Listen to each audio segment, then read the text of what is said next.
Okay, I want to talk to you about an idea, a little homework assignment to give your athletes, and it's all about building confidence. Many of them do not have confidence, especially if they're younger athletes working with older kids. They just really are trying to build their confidence. So this is just an exercise you can do with them. It's a 4-day confidence challenge, and each day they're going to do something different. So it's a very personal thing, but you can do it however you want. If you want to just let them do it on their own, or if you want to come back and have them discuss it as a team. But day one will be what we are going to call taking out the mind trash. So always, and you know it yourself as a coach and just as a human being. Like, we always have all this trash in our mind. The what ifs. What if I get cut? What if I don't make the team? What if I'm not good enough? What are my parents going to think? What are my friends going to think? All those things that spiral those negative thoughts in your mind. So day one is going to be asking them to write down on a piece of paper all those what ifs, anything that comes up even throughout the day. What are they thinking? So if that thought comes up, what if I don't make the team? Write it down on paper. What if I'm not good enough? Write it down on a piece of paper. And they get their thoughts out of their head onto paper. Write anything, and it can be totally uncensored. No one's going to see it except them.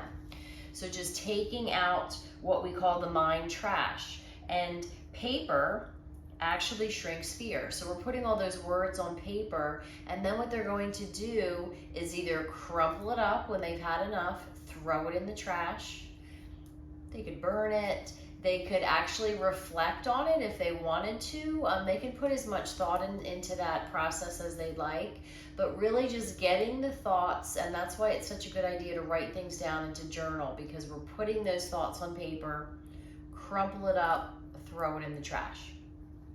I will have a PDF here for you too, so if you want to have a handout to give the kids with these instructions so you don't have to remember all this. So day two of our sports confidence challenge is silencing your inner critic.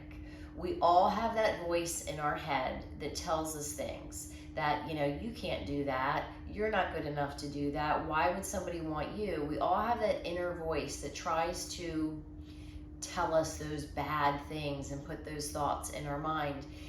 And it's really just our inner critic is there to protect us. They don't want to see us get hurt. But we have to start to silence that inner critic and talk back to them and, kind of push them away, right? They're not welcome. So having them think of, what would you say to that inner critic if it said what it just said to you, to your best friend? Wouldn't you defend it? So we're just really trying to silence that inner critic. It's all part of that reticular activating system that is our filtering system in our brain that constantly talks to us and picks up negative things based on our experiences. So day two is going to be silencing that inner critic and really kind of evaluating that. And then the third day of the challenge is having them believe on purpose. And so we're kind of shifting the first 2 days of negative thoughts to positive thoughts. So believing things on purpose. So that's going to be a little bit of visualization, having them do some imagery. What are, when they sit down and they visualize a golden moment, a time on in a game where they did something great, and we're just replaying those stories again and again to take the negative into the positive thoughts. So really believing on purpose, I will get recruited. I can do this. I am good enough. Repeating that to themselves, writing those things down on paper. And then the fourth day of that challenge is to celebrate the wins. We so often, especially in sports, I think, because we try to be humble, and there's something to be said for humility, but we don't always celebrate our wins like we should. someone makes a great play in a game and they get kudos from, you and the parents, and sometimes they shrug that off and go, yeah, well, that's like just what I'm supposed to do, right? But just taking a couple moments to really celebrate those wins and writing them down. So at the end of the day, having them write down 3 to 5 things, 3 to 5 wins that, good things that went well, that happened during that day. It can be so minute. It could be, I ate a better breakfast than I usually do. I gave up the donut and I had a healthy breakfast, or really anything. And as a counselor, I do this a lot with my students. Just, when they come in and they're having a bad day, and I'll say, well, tell me something good that happened today.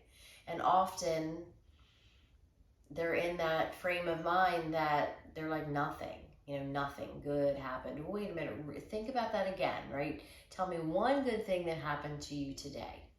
It can be as simple as, I woke up, right? Like, I woke up, I'm here, I'm alive. So sometimes it takes a little bit of digging to find just those simple things that we can celebrate as wins. So again, I'll have this all outlined in a PDF, but it's just something, it's a 4-day challenge that you can do with them. They can do it on their own, but it's really trying to get into that positive mindset, decreasing those negative thoughts, replacing them with positive things, because that is, as we know, a huge part of the game. So good luck, and I will see you soon.